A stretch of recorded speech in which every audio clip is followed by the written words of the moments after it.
Ah, look who's still standing, still breathing, still here, with that same quiet fire behind your eyes that nobody gave you credit for, that nobody saw coming, and that absolutely nobody could extinguish no matter how long they tried. You made it to this moment not limping, not dragging your name through apologies, not carrying the wreckage of what they did to you like some monument to your own suffering. You made it whole, or close enough to whole that the difference doesn't matter anymore, because broken things that heal stronger have a name, and that name is you.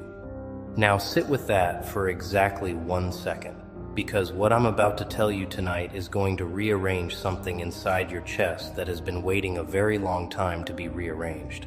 And I need you present for every single word. Before we begin tonight, something is waiting for you. A book was just dropped, Joker's Crown, How the Man They Laughed At Became the One They Fear. This is not a self-help book. This is not motivation wrapped in pretty words. This is the manual they never wanted you to read, the raw, unapologetic psychology of transformation, of going from the person they dismissed to the presence they cannot ignore. Every page was written for the ones who were underestimated, overlooked, and quietly counted out. The ones who said nothing and built everything. And the price is just $3. $3 for the blueprint of your entire ascension. The link is in the description. Get it before you finish this video, because by the end of tonight, you'll already know exactly why you need it. Because here's what's happening out there right now. In the lives of the people who whispered about you, who warned others about you, who ran quiet campaigns against your name with smiling faces and concerned voices and perfectly rehearsed stories. Here is what is happening to them. The exact weight they tried to drop on your shoulders, the shame, the confusion, the social exile, the narrative of being too much, or not enough, or somehow fundamentally wrong, that weight has completed its journey. It found its way back. Not because the universe is sentimental, and not because fairness is guaranteed by any law of nature, but because the architecture of deception is always structurally unsound, and eventually, inevitably, catastrophically, it collapses under itself. And darling, the collapse has begun. They spent a considerable amount of time and energy constructing a version of you that had no basis in reality, a fictional character wearing your name and your face and your history, but operating by rules you never agreed to, and displaying qualities you never possessed. They built this character carefully, with attention to detail, with collaborative effort across groups and circles and private conversations that you were never invited to and never needed to attend. The construction project was impressive, in the way that all monuments to dishonesty are impressive before they fall grand, convincing, temporarily load-bearing, and absolutely hollow at the core. They needed this false version of you to exist because the real version of you was inconvenient to the story they were already living about themselves. See, people who manufacture reputations for others are almost always doing so because their own reputation is something they cannot bear to examine too closely. When someone invests serious emotional labor into convincing others that you are dangerous, unstable, dishonest, or unworthy, they are not operating from a place of concern for those others. They are operating from a place of deep, personal terror.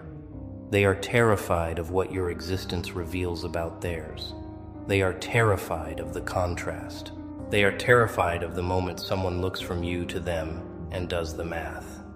And so they worked, quietly and persistently and with remarkable dedication, to ensure that the comparison never happened, that people would see you through their lens first, carrying their narrative first, arriving pre-condemned, so that no independent assessment was ever formed.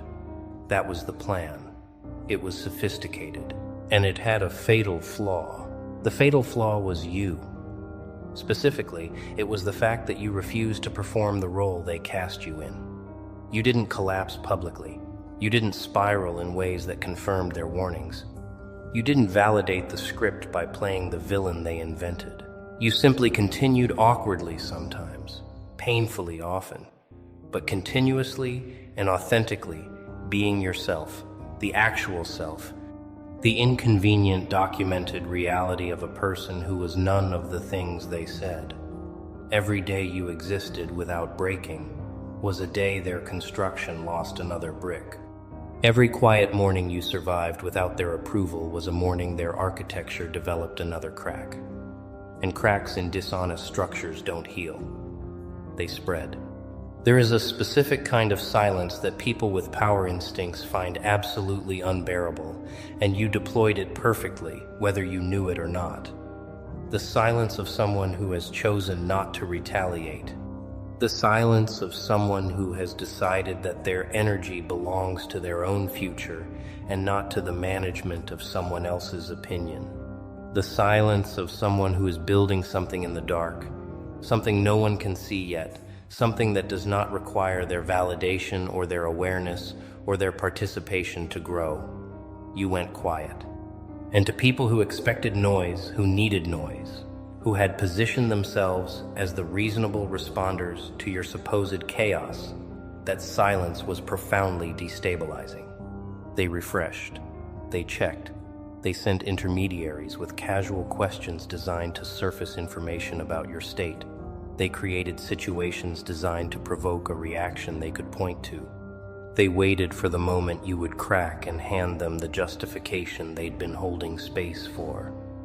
And you gave them nothing. Not because you were unaffected, because you absolutely were affected. In ways that cost you sleep and comfort and peace and certainty, but because somewhere in the processing of what had been done to you, you made a decision so private it barely felt like a decision at all. You decided that the only thing worse than what they had done was letting them see it work. And that decision, that single, quiet, interior commitment, is the reason we are having this conversation tonight. Because that decision changed the entire architecture of the outcome. They read your silence as weakness at first. They told each other you had nothing to say because you knew you were caught. You knew you were guilty. You knew the story they were telling was true. They celebrated your quiet like a concession. They moved confidently into spaces you had vacated, redrew borders, consolidated influence, and began operating as though the matter was settled and you were simply the aftermath of their good judgment. And that premature confidence was the second fatal flaw, because what they were actually watching was not your surrender. What they were watching was you getting very, very clear. Getting clear does not look impressive from the outside. It looks like someone sitting quietly while their reputation takes damage. It looks like someone not showing up to arguments they were mentioned in. It looks like someone doing the same small, disciplined things day after day while everyone around them expects a dramatic response. Getting clear looks, to the untrained observer, like giving up. But here is what is actually happening in the interior of a person who is getting clear. They are stripping away every single thing that is not essential. Every performance, every social obligation undertaken from fear rather than genuine connection. Every hour spent managing the perception of people who were never going to be won over regardless. Every drop of energy that was going toward the outside world starts redirecting inward. And when that happens, when that full volume of effort stops bleeding out and starts concentrating, the results are not gradual. They are sudden. They are visible. And they are impossible to misattribute. You became sharper, not angrier sharper. The distinction matters enormously. Anger is loud and diffuse and exhausting and ultimately self-consuming. Sharpness is quiet and precise and accumulating. You started seeing things you had been too distracted to notice before, patterns in how certain people operated, gaps in situations that had seemed sealed, possibilities that had been invisible while you were busy defending yourself. You started having thoughts that ended with clarity instead of spiraling into anxiety. You started doing things differently, not because you read something or because someone advised you, but because the noise had dropped low enough that your actual instincts could finally be heard. And your instincts, as it turns out, are exceptionally good. They always were. They just couldn't compete with the volume of everything external for a long time. Meanwhile, the people who had declared victory over your situation were beginning to discover something uncomfortable. The narrative they'd constructed required ongoing maintenance. Stories that are not true need constant reinforcement, need recurring retelling, need the collaboration of people who are willing to keep believing, or at least performing belief. And people, even allies, built on shared grievance, eventually tire of maintenance. The conversations that used to be animated and urgent started feeling repetitive. The warnings they issued about you were being issued now to audiences who were hearing them for the third and fourth time, and the emotional response was diminishing. The structural thing about a false story is that it has no new information to generate. It tells itself the same way every time. And eventually, people stop listening to things that don't give them anything new. Nobody announces the moment the tide moves. It doesn't arrive with ceremony. It doesn't send a letter. You do not wake up one morning and find a notification that says reversal has begun. What you find instead is a series of very small, very specific events that accumulate over weeks and months into an undeniable pattern. Someone who used to avoid you holds eye contact a little longer than necessary, with something in it that looks almost like reassessment. Someone who had positioned themselves in opposition to you makes a mistake that is remarkably similar to the mistake they warned everyone you were going to make. A story collapses quietly, not publicly, not dramatically, but at the level of private conversations that used to sustain it. The people who were certain start sounding less certain. The alliances built on shared distaste for you start showing the strain of what they actually are, which is connections formed out of negative motivation rather than genuine affinity. And those connections have no warmth to sustain them when the shared target stops being interesting. And here's the thing about people who built their social positioning on a narrative about someone else. When that narrative begins to lose credibility, they don't lose just the narrative. They lose the credibility itself, because anyone who was paying attention now has to retroactively evaluate every claim they made. Every confident warning issued about you is now examined against the evidence of who you have actually continued to be. Every dramatic story told becomes a data point not about you, but about the storyteller. Every alliance asks itself, quietly, uncomfortably, whether it was built on something real. And the answer, in most cases, is no. The alliance was built on shared opposition, which is the most fragile possible foundation for any human connection. Remove the opposition or worse, reveal it as invented, and there is nothing left but people standing in a room together who don't actually like each other very much. You are not watching this process from a distance anymore. You are standing inside the outcome. The territory that used to feel hostile has shifted. The social weather that used to make you brace every morning has changed in ways that are still subtle, but no longer reversible. And the people who ran the campaign against your name are now experiencing, in their own lives, in their own relationships, in their own reputations, something that should be familiar to them. Because what goes into the world returns. Not poetically, not symbolically, mechanically. The exact mechanisms they used, the whisper networks, the strategic positioning, the subtle reframing of events, the concerned-sounding warnings are now being applied to them by their own former allies, by people who watched how they operated and learned the method, by the universe of cause and effect that does not make exceptions. Let us be specific, because specificity is where the real recognition lives. They are experiencing the particular vertigo of someone whose carefully managed reputation begins to develop gaps. Small ones at first, a conversation that ends too quickly, an invitation that doesn't arrive, a room that shifts slightly when they enter it in a way they cannot identify but cannot deny. They check their behavior, mentally, reviewing recent interactions for the mistake that would explain this subtle change. They find nothing obvious, because the shift is not about a single mistake. The shift is about accumulated weight, the weight of everything they put into motion finally becoming visible to people who previously had only one half of the picture. They are experiencing the specific loneliness of people who built connection through performance rather than authenticity. The exhaustion of maintaining a version of themselves that requires constant upkeep. The discomfort of relationships that were conditional on a shared enemy, now that the shared enemy has quietly exited the frame and left them facing each other with no mutual project to organize around. They are discovering that the energy they put into watching you, talking about you, strategizing against you, was energy not put into building anything of their own. And now, the gap is visible.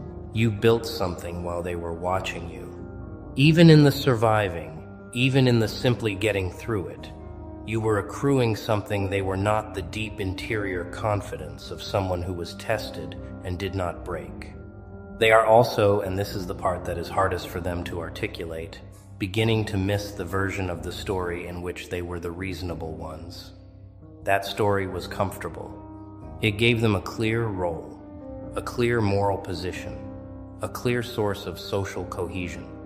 Without it, they have to negotiate who they are to each other, without the external reference point. And that negotiation is not going well, because people who define themselves primarily by opposition have very little else to agree on. They are learning this.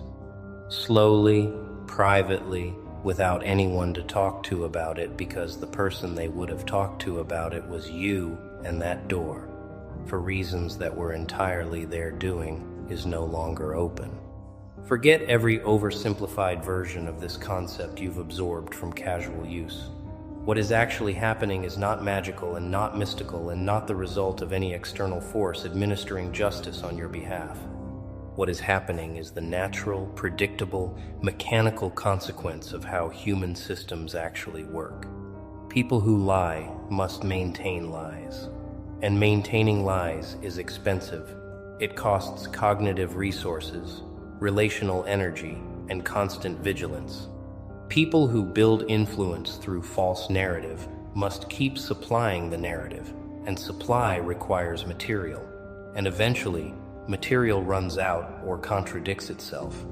People who establish their positioning by making others look small eventually encounter the limits of that strategy, which is that it produces no genuine admiration and no real loyalty, only conditional tolerance from people who are privately wondering when the method will be applied to them. And it will be applied to them.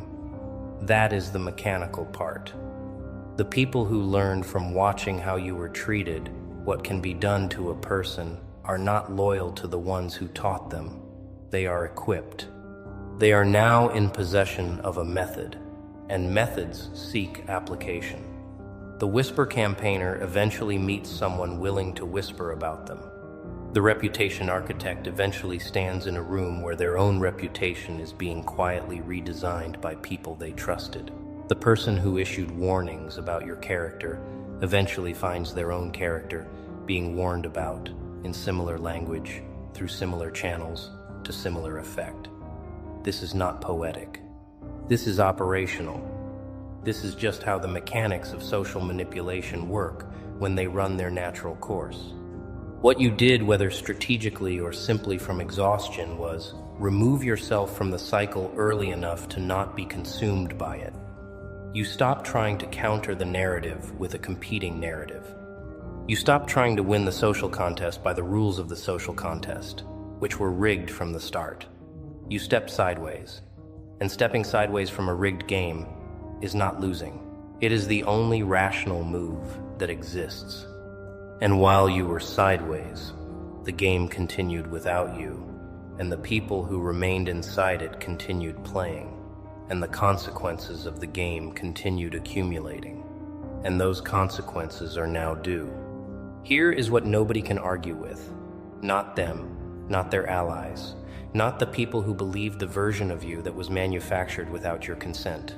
Nobody can argue with time plus consistency. Nobody can successfully maintain that you are the thing they said you were when the documented reality of who you have continued to be makes no sense in combination with that claim. Every day that passes without you performing the collapse they predicted is another day the prediction loses credibility. Every quiet act of integrity that accumulates in your actual record is another data point that does not fit their narrative. Every relationship you have built on genuine terms, everything you have created from honest effort, every difficulty you have navigated without resorting to the methods they used on you, all of it constitutes an argument made in the most powerful possible register, which is reality. And reality eventually reaches everyone. It reaches the people who were on the fence. It reaches the people who heard the story second or third hand and filed it under probably true enough. It reaches the people who participated without fully examining what they were participating in. It doesn't always arrive with an apology. It doesn't always produce a dramatic public reversal. Sometimes it arrives as a quiet shift in how someone speaks about you when they think you're not listening. Sometimes it arrives as the absence of something, the absence of a rumor that used to be circulating, the absence of a warning that used to precede your name in certain rooms, the absence of the particular energy that a contested reputation produces. You notice the absence. You don't always get the explanation, but the absence itself is the evidence, and the evidence is enough. They cannot argue with what you have become in the time they spent watching you not become what they predicted. That is the final answer to everything they built. Not a statement, not a confrontation, not a revelation of what they did and why. Just the ongoing, undeniable, documented fact of who you actually are, accumulated across enough time that it overwhelms any competing story. They tried to write the narrative. You lived the evidence, and evidence always outlasts narrative, always, without exception. No matter how sophisticated the narrative was, no matter how many people believed it, no matter how long it ran, you are allowed to feel the satisfaction of this. Let me say that clearly, because there is sometimes a well-intentioned pressure on people who have survived this kind of thing to perform a gracious indifference, to say it doesn't matter, to say they hold no feelings about what was done to them, to pretend that watching the consequences land is something they observe from a position of pure neutrality. That performance is not required. What was done to you was real. The damage was real. The nights of questioning everything about yourself were real. The relationships that were damaged or destroyed by a story you didn't write were real.